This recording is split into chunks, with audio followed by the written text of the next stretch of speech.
Yanis consulte frénétiquement des billets d'avion, des forums, cherche des infos sur Alger. Il n'a jamais quitté la France. Mais il s'apprête à traverser une mer entière pour elle. Âme, il parle à lui-même, angoissé. Et si je mets sa vie en danger, si je me perds là-bas? Il se remémore les conseils de ses amis, mais le doute persiste. Il sait qu'il doit avancer, mais la peur le paralyse. Il prend une grande inspiration, essayant de se rassurer. Il se dit que tout ira bien, qu'il doit juste faire le premier pas. Il ferme les yeux un instant, cherchant du courage en lui-même. Il ouvre les yeux, déterminé à affronter ses peurs.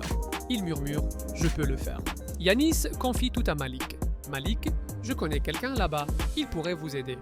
Un mince espoir naît dans les yeux de Yanis. Elle écrit sur un vieux téléphone. « Je peux sortir jeudi, mais pas seule. Il me faut quelqu'un ». Elle écoute les bruits de la maison, surveille. Chaque craquement, chaque souffle du vent, elle les connaît par cœur. Mais ce soir, tout semble différent. Elle hésite, mais elle sait qu'elle doit le faire. Elle a besoin de cette sortie, de cet air frais. Elle se demande qui pourrait l'accompagner, quelqu'un en qui elle a confiance, quelqu'un qui comprend. Elle soupire, puis reprend son téléphone. Elle doit trouver la bonne personne. Malik appelle son cousin. Elle le rejoint dans un café discret. Il l'emmène près de l'aéroport. Yanis atterrit le lendemain. Carte, billets, messages. Tout se met en place. Yanis s'agenouille, prie.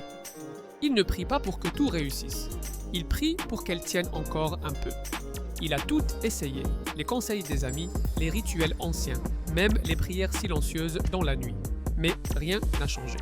Alors, il continue de prier, espérant que sa foi suffira à la soutenir. Si vous avez déjà prié pour un miracle, vous comprendrez. Cliquez sur le lien et partagez votre histoire.